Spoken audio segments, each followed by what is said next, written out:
임마누엘 찬양대의 찬양처럼 오늘 우리에게 기름 부으심의 성령의 은혜가 충만하기를 주님의 이름으로 축복합니다. 오늘은 그림 이야기로 먼저 또 시작하려고 합니다. 그림을 하나 보여드릴 텐데요.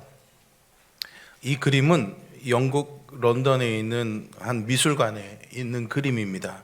19세기 말에 빅토리아 시대에 프레드릭 와츠라는 작가가 그린 희망이라는 작품인데요. 사실은 여러분 처음 보시죠? 보신 분 있습니까? 이 그림? 그렇게 유명한 그림이 아닙니다. 유명한 그림이 아니고 극소수의 미술인과 애호가들 사이에서 사랑받던 작품이었는데요. 이 작품이 전 세계 언론에 주목을 받은 적이 있습니다. 미국의 버락 오바마 대통령이 2008년에 민주당 대선 후보가 돼서 후보 수락 연설에서요, 이 그림을 언급하면서 이 그림이 자신처럼 소외당한 그리고 차별받는 사람들에게 큰 감동과 희망을 준 작품이라면서 찬사를 아끼지 않았기 때문입니다. 조금 더 그림을 가까이서 이렇게 보시면요, 이 그림에는 한 여인이 몸을 잔뜩 웅크린 채 커다란 황량한 그런 지구 위에 앉아 있습니다. 눈에는 수건으로 가려져 있고요, 리라라는 수금 악기를 붙잡고 연주를 하고 있죠. 이 화면에는 잘 보이지는 않겠지만 자세히 이 그림을 들여다보면요, 악기에 줄이 여러 개가 있어야 되는데 다 끊어지고요, 딱 한 가닥의 줄만 남아 있게 됩니다. 이 작품을 보면요, 참 슬픔이 느껴집니다. 여인에게 뭔가 절망에 빠져 있는 듯한 그런 느낌을 받게 되죠. 그런데 아이러니하게도요, 작품의 제목이 뭐라고요? 희망이었습니다. 그녀는요, 모든 것을 잃어버린 것 같았지만 이 여인에게 남아있는 것이 하나 있었죠. 뭐였을까요? 한 줄이 남아 있었습니다. 수금 한 줄이 남아 있었고, 그녀는 남은 한 줄로 연주하고자 하는 의지를 가지고 있었기 때문에 이 여인에게 희망이 있었다라는 거죠. 비록 그 두 눈은 가려져 있지만 입가에는 엷은 미소를 띠고 있고 얼굴에는 빛이 비춰지고 있습니다. 이렇게 희망은요, 우리의 삶을 지탱해주는 힘이 됩니다.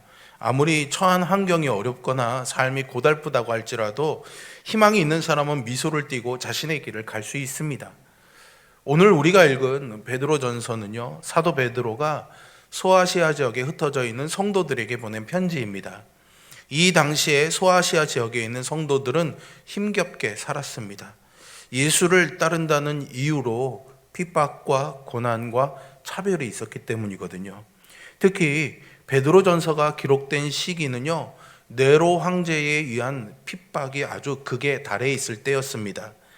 그 당시에 그리스도인들의 삶, 성도들의 삶은요, 마치 바람 앞에 있는 촛불 같았습니다. 베드로는요, 이런 힘든 상황에 놓여져 있는 소아시아 지역에 있는 성도들을 격려하면서 소망을 잃지 않도록 이 편지를 보낸 것이죠. 오늘은 이 베드로가 말년에 보낸 이 편지를 통해서 그가 진정 바라고 소망했던 성도들의 산 소망이 무엇인지에 대해서 우리가 함께 살펴보려고 합니다. 베드로는 먼저요, 오늘 본문 1절과 2절에서 소아시아 교회 성도들을 두 가지로 표현하고 있습니다. 1절에서는요, 흩어진 나그네라고 부르고 있고요, 2절에서는 택하심을 받은 자들이라고 부르고 있습니다. 먼저 1절에서 흩어진 나그네라고 하는 것은 그들이 나그네 같은 힘든 생활을 하고 있기 때문이죠. 그 시대의 대부분의 사람들은 로마 신을 섬기고 헬라 문화에 젖어 있었는데, 그런 사람들과는 다른 삶을 살았던 그리스도인들은 이방인 취급을 당했습니다. 그래서 그리스도인들을 아주 이상한 집단으로 몰아가면서 세상 사람들이 상종하지 않았죠. 실제로 예수님이 성만찬을 제정하시면서 내 살과 내 피를 먹으라 그러셨잖아요. 그러니까 이들이 음식을 먹으면서 이것은 주님의 살입니다, 주님의 피입니다 라는 이 말을 듣고 아마 이 그리스도인 집단을 이 당시에는 마치 사람의 살을 먹는, 사람을 잡아먹는 그런 집단으로 오해를 하기도 했었거든요. 그렇기 때문에 그리스도인들은 사회로부터 고립되거나 차별을 받으면서 많은 불이익을 당할 수밖에 없었습니다. 베드로는 이렇게 나그네처럼 힘든 세상을 살아가는 성도들에게요, 2절에서 그렇지만 너희들은 택하심을 받은 자들이다 라고 말해주고 있습니다. 성삼위 하나님께서 택하신 이 백성으로서 자신들을 구원하시기 위해서, 성도들을 구원하시기 위해서 어떤 일을 하셨는지 설명하기 위해서 베드로는 성부 하나님이 하신 일, 성령 하나님이 하신 일, 성자 하나님이 하신 일을 모두 설명해 주고 있습니다. 첫 번째는요, 하나님 아버지의 미리 아심을 따라라고 그렇게 말하고 있는데요, 이것은 우리가 택함을 받고 구원을 받는 것은 하나님이 원하시고 계획하심으로 된 것이다 라는 겁니다. 그러니까 오늘 우리가 이 자리에서 예배하고 있고 여러분들이 그리스도인으로 살아가는 것은요, 좋은 이웃을 만났기 때문에, 좋은 부모를 만났기 때문이 아니라 누구 때문이라고요? 하나님의 계획하심 때문이라는 겁니다. 하나님이 이미 계획하셨기 때문에 그 뜻을 따라서 우리가 이 자리에 있는 줄로 믿습니다. 두 번째는요, 성령의 거룩하게 하심으로 라고 했습니다. 거룩하게 하심으로는 세상과 구별되었다라는 겁니다. 이것은 제가 얼마 전에 한번 말씀드렸죠. 세상으로부터 부름을 받았다라는 것과 같은 의미입니다. 세상과 속에서 살아가지만 세상과 같은 삶을 사는 것이 아니라 하나님의 백성답게 살도록 구별되어서 부르심을 받았다라는 의미죠. 우리를 세상으로부터 구별된 성도가 되게 하는 것이 누가 하는 일입니까? 오늘 본문의 말씀대로 생각해 보면 성령님이 하시는 일입니다. 즉 하나님이 계획하셨고 성령님을 통해서 이것을 실행하셨다라는 거죠. 그러니까 성령이 아니고서는 우리는 하나님의 소유가 될 수 없는 겁니다. 그래서 오늘 우리 임마누엘 찬양대의 찬양처럼 성령의 기름 부으심, 성령의 임재를 우리는 날마다 사모하며 살아가야 됩니다. 그 성령님이 우리 안에 충만하게 임재하시는 임재의 경험을 통해서만 우리는 하나님의 백성으로 살아갈 수가 있는 것이죠.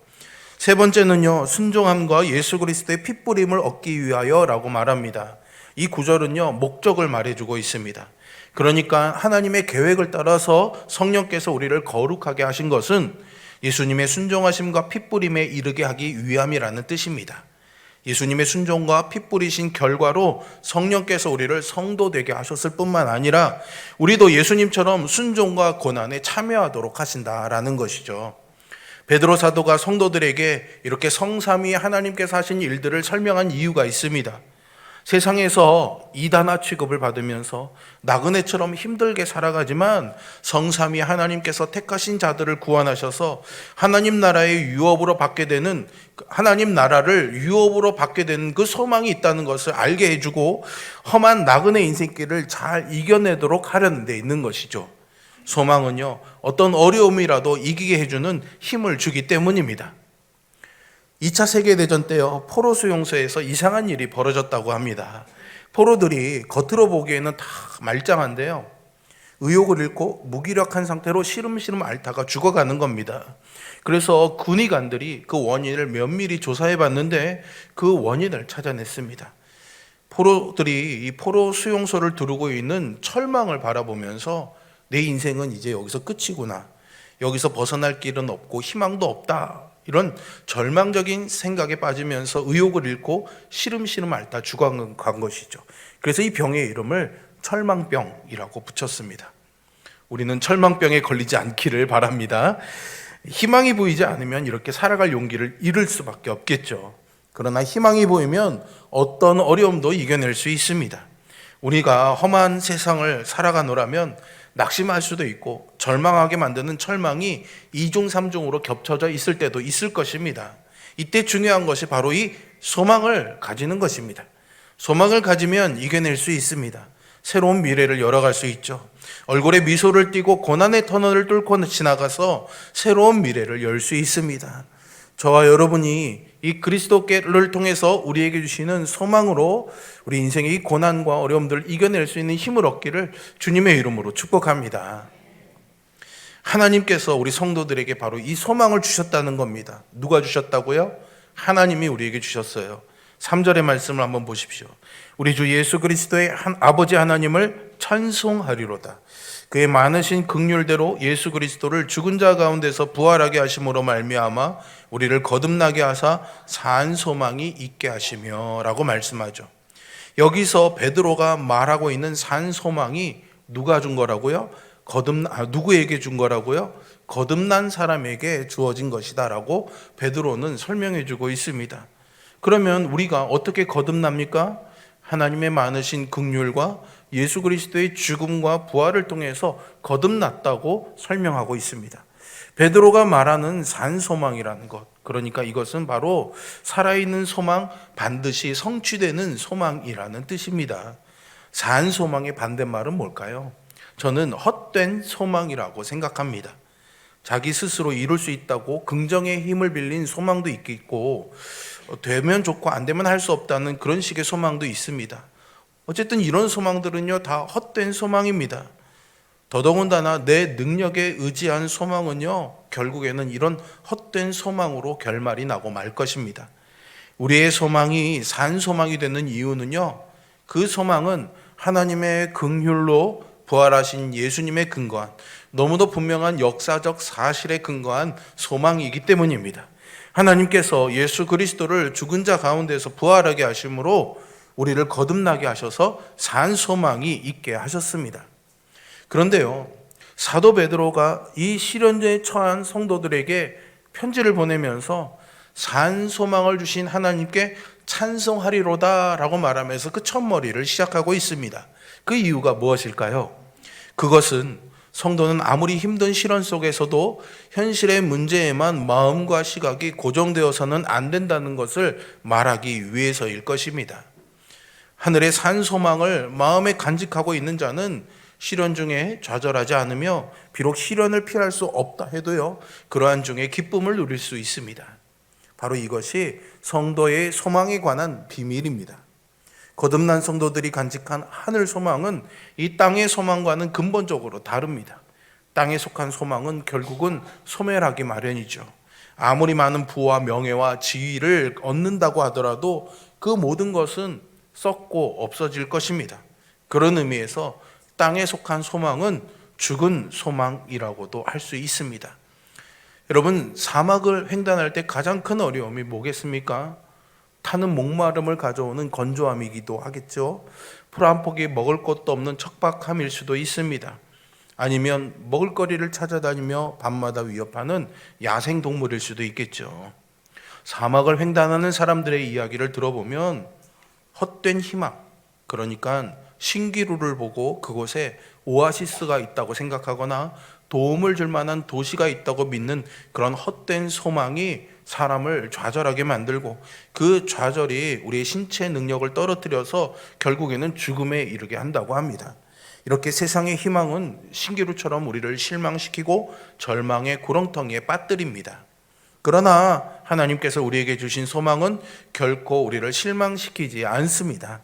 성도가 간직한 하늘 소망은 결코 썩지도 쇠하지도 않는 영원한 것이고요, 현재도 그 소망을 간직하고 살아가는 신자들에게 용기와 생명력을 공급해 줄 것입니다. 그런 의미에서 하늘 소망이 바로 산 소망이라고 말하는 겁니다.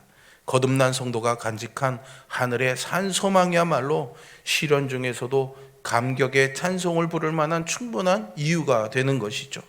저와 여러분에게도 이런 기쁨의 소망이 가득한 찬송을 부르는 삶이 될 수 있기를 주님의 이름으로 축복합니다. 그렇다면요, 하나님께서 예수 그리스도를 통해서 우리에게 주신 이 산 소망이 구체적으로 무엇을 말하는 걸까요? 첫 번째는 영생입니다. 영생이 무엇입니까? 거듭난 생명을 말합니다. 하나님과의 관계가 단절된 채 죄의 노예가 되어서 죄의 굴레에 갇혀 살던 사람이 예수님을 믿음으로 죄 사함 받아 의롭게 되어서 하나님의 백성이 되는 것이죠. 이렇게 거듭난 사람은 장차 영광의 몸이 되어서 하나님 나라에서 영원히 살게 됩니다. 요한복음 3장 3절에서 예수님은요, 사람이 거듭나지 않으면 하나님 나라를 볼 수 없다고 말씀하셨습니다. 거듭나는 것이 중요한 이유입니다. 거듭남이 없으면 소망이 없습니다. 진정한 삶의 변화를 기대하기 어렵습니다. 근본적인 변화가 없이는 우리의 영적인 세계를 열어갈 수가 없는 것이죠. 누가복음 17장에 보시면 예수님이 10명의 나병 환자들, 한센병 환자들을 고쳐주십니다. 그런데 오직 한 사람만이 다시 이 예수님께로 돌아와서 하나님께 영광을 돌려드리며 그 발 앞에 엎드려서 감사했죠. 비유라고 생각해 볼 때에는 이 10명의 나병 환자들은 하나님을 향해 반역죄를 짓고 타락해 죽음과 심판의 형벌을 받게 된 세상 모든 사람들을 상징한다고 생각할 수 있습니다. 그런데 예수님께서 이 10명의 사람들을 이유를 불문하고 모두 다 병을 고쳐주셨습니다. 이것은 마치 예수님께서 십자가의 대속사역을 통해서 세상 모든 사람들의 죄값을 치르시고 그들의 죄와 불법을 다시 기억하지 않으시겠다는 언약을 선포하신 것과도 같습니다.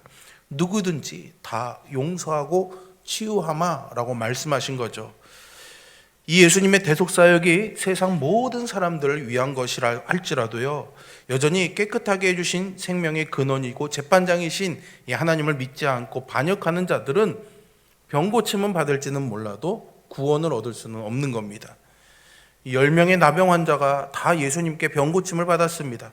그런데 9명의 사람들은 나음은 입었지만 돌아와 감사하지 않고 영광을 돌리지 않은 은혜를 모르는 사람들입니다. 반면에 돌아온 한 명의 나병 환자에게 예수님이 이렇게 말씀하시죠. 일어나 가라.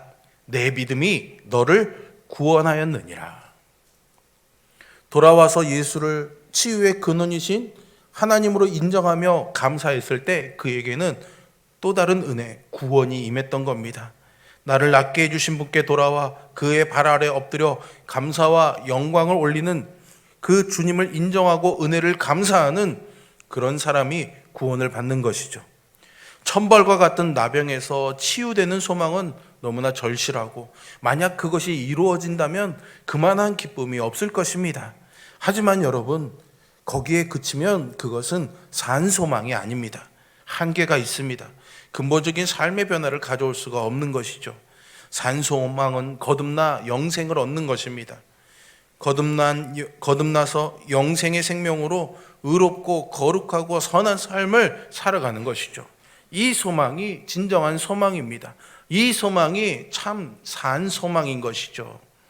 두 번째는요, 하나님 나라의 유업을 말합니다. 4절의 말씀을 보실까요? 썩지 않고 더럽지 않고 쇠하지 아니하는 유업을 있게 하시나니 곧 너희를 위하여 하늘에 간직하신 것이라. 믿는 성도가 가져야 하는 산 소망은요, 오늘 이 말씀처럼 썩지 않고 더럽지 않고 쇠하지 아니하는 하나님의 나라입니다. 흩어져 있는 소아시아 교회 성도들이 하나님의 나라를 소망하지 않고 그저 현실적인, 그 현세적인 것만 쳐다보면은요, 결국은 이 믿음에서 실족할 수밖에 없었을 것입니다. 현실에서 그들이 겪는 일은 가난과 따돌림과 비난과 차별이었습니다. 이것을 잘 이겨내려면 하나님 나라의 소망을 굳게 붙잡아야 했습니다.